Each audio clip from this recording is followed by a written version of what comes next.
president may talk about, because press secretary talked about this earlier today, Kayleigh McEnany told reporters that the president is considering, or it's being considered inside the White House, the use of the 1807 Insurrection Act, which allows the U.S. government to deploy U.S. military troops to help quell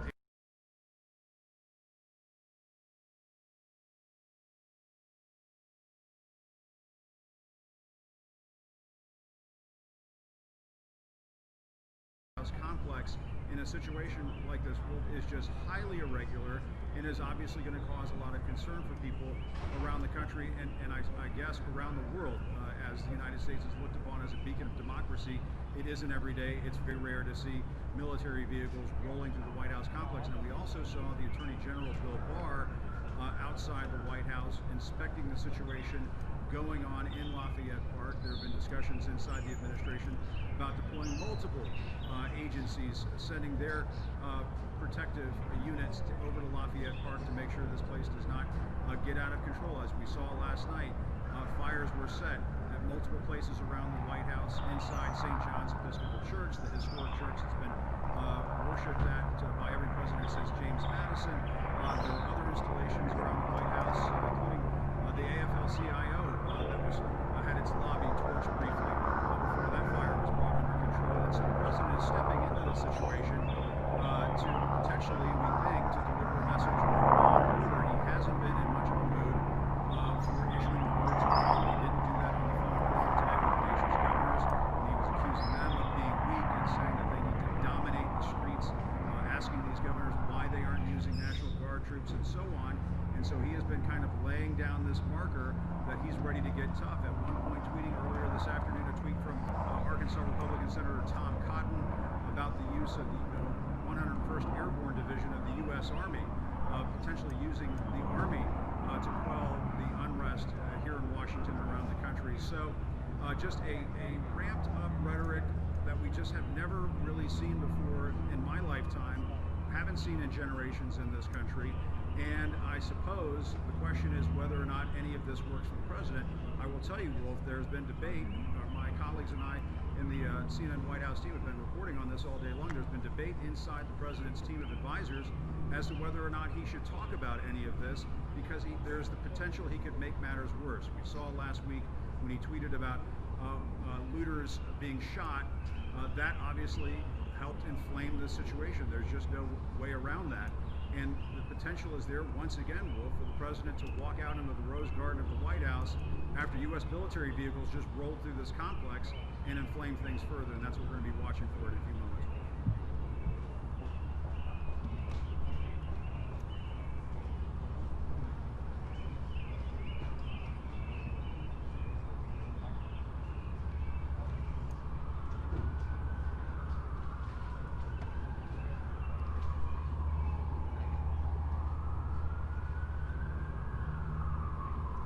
Oh, that's right. Governor Pritzker from Illinois was telling the president on this conference call that your rhetoric is not helping the situation, it's hurting the situation, and that the president should be displaying a style of leadership that brings calm to the country. And the president responded to that by saying, I don't like your rhetoric either, and you didn't do very well dealing with the coronavirus. And so he's in a very feisty, combative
But I have to, by the way, I can say it's exclusive. Nobody else can.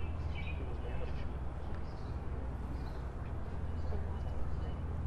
Yeah, you could see them walk, and they walked the perimeter all the way up to the barricade with the protesters. And at some point you could see the protesters looking right at you. It's a tiny shot with them from far away, but you could see them.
No time credits, right?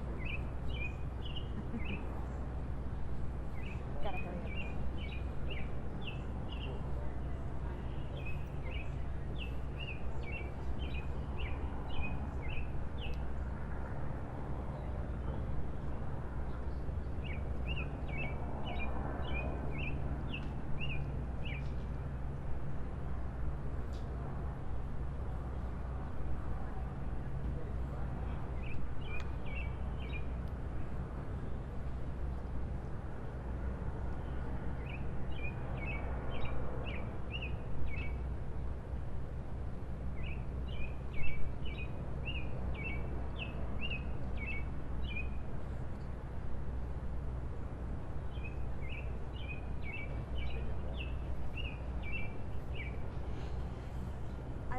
Yeah, I'll do that, but there's no seats set up for them, so I'm not sure that we're necessarily going to see them. I can tell you that they're getting the prompter loaded right now, but I don't know that that necessarily means anything.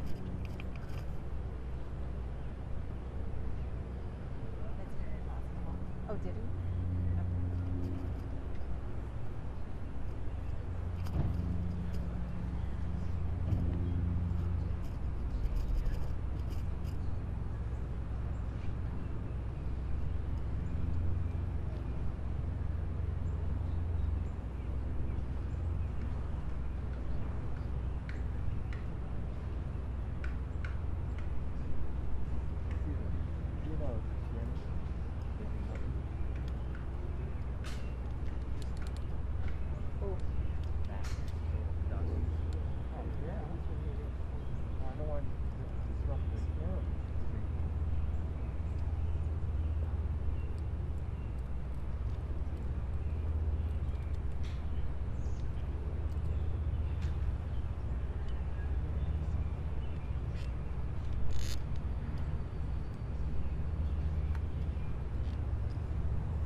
sure can. Yes, we are standing in the Rose Garden right now waiting for the president to come out and address the nation.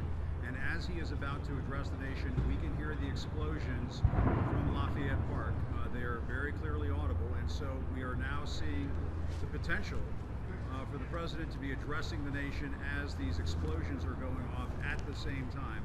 I mean, that is just an absolutely unbelievable prospect. But that's what we're facing here at this very moment. We can hear those flashbangs coming in, as we've been hearing over the last couple of days, breaking out right now. Now, we do expect the president to deliver a law and order focused address. The teleprompters are set up, and so we'll be seeing, as it's described from time to time, teleprompter Trump. That potentially means he won't be taking any questions, but as you know, expect the unexpected with the president. He may deliver these remarks and then decide to take questions. My sense of it is, Wolf, is that he's going to be explaining why we saw those military vehicles transporting those troops over to the park to try to help quell this disturbance. Now, obviously, the question is going to be asked, and we'll try to ask the question as he walks out of here if he doesn't take any questions. You know, where is the message of calm? Where is the message of trying to calm things down around this country? Because obviously you can send in the cavalry, you can send in all of these military forces. That doesn't necessarily make the protesters go away unless you want to really crack some skulls out there. And those are images that this White House has to realize comes with a massive political risk. But getting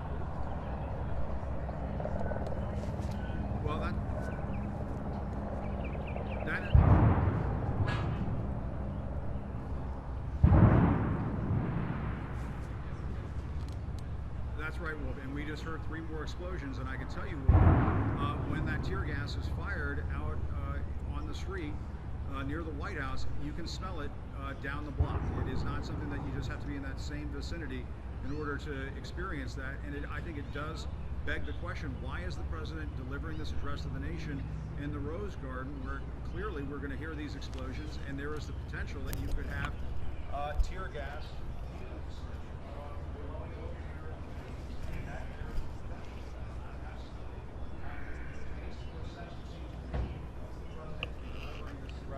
inside the White House, the East Room or the Oval Office, or even in the White House briefing room.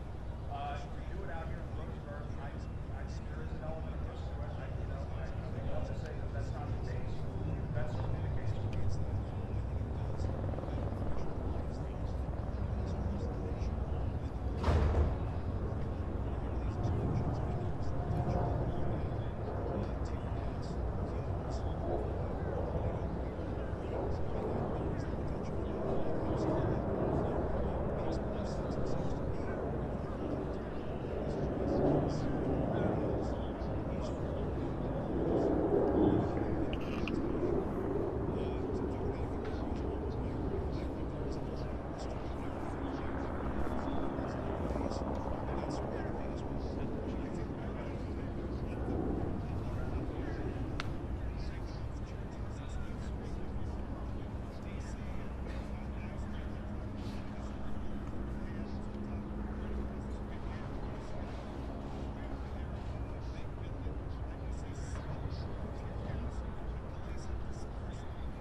you see some kind of message that they're following us off. Sorry.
Jim, 2-minute warning.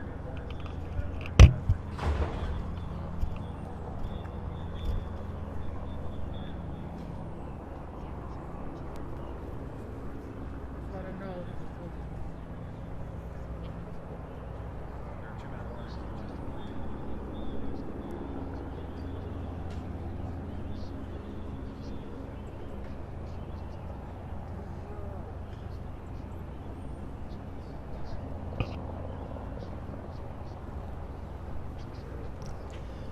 Ladies and gentlemen, the President of the United States, Donald J. Trump.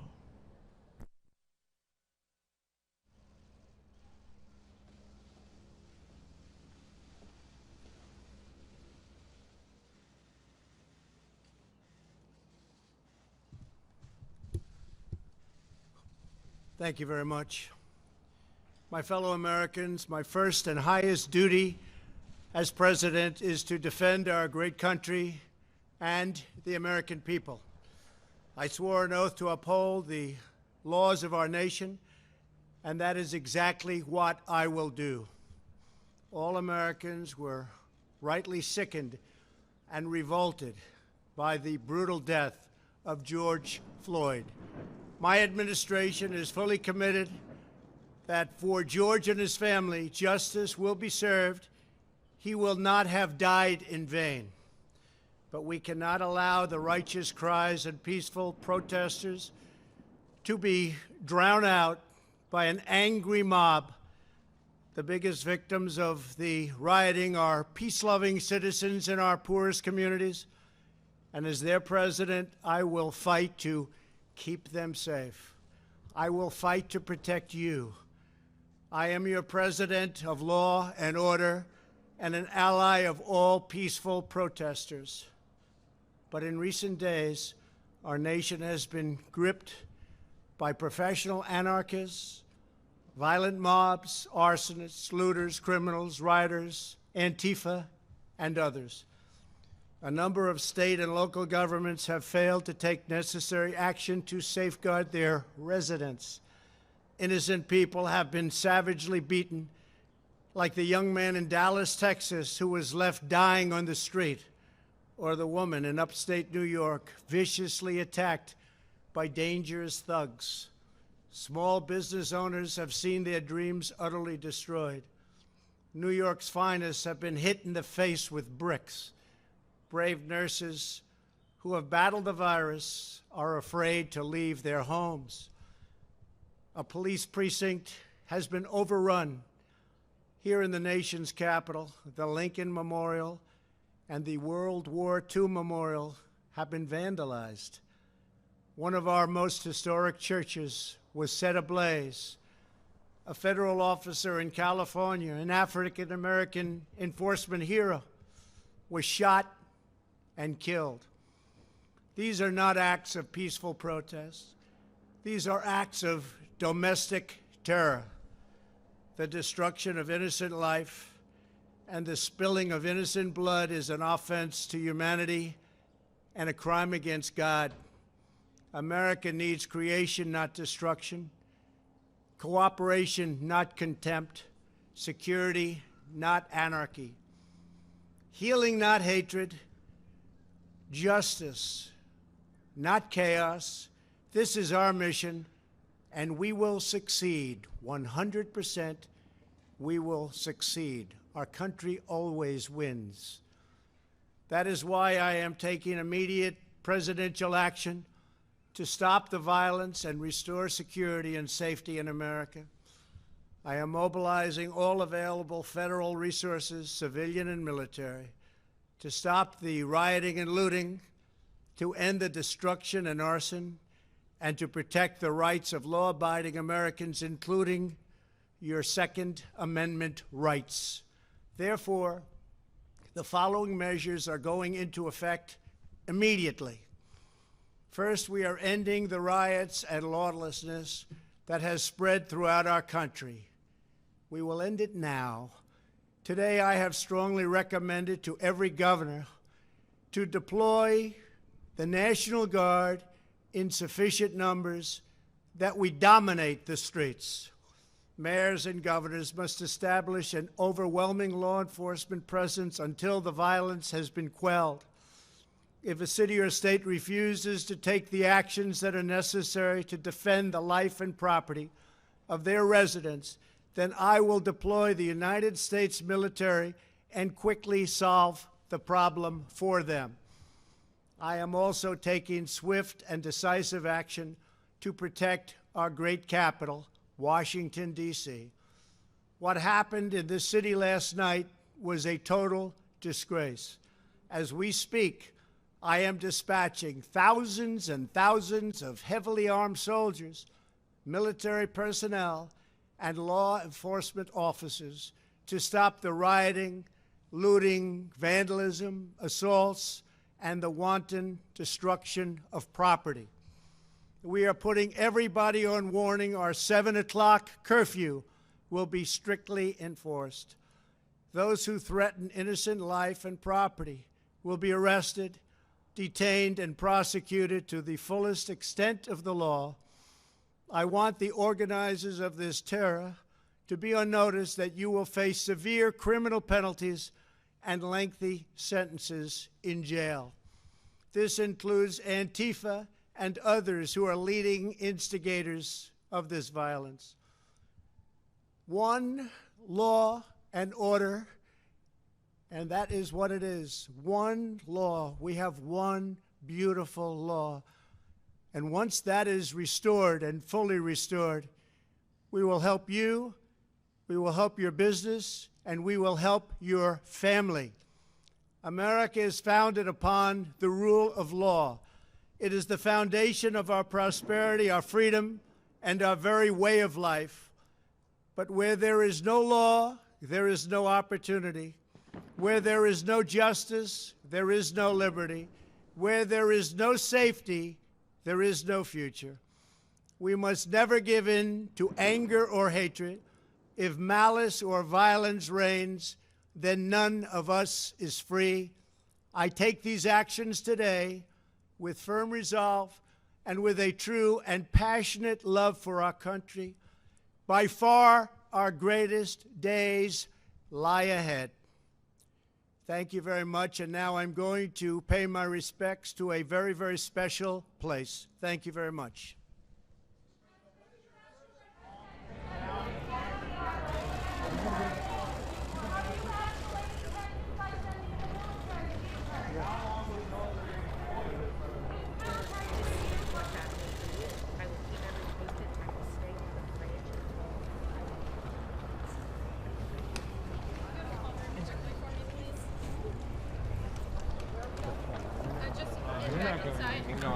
Yeah, if y'all can go into the briefing room as quickly as possible, please.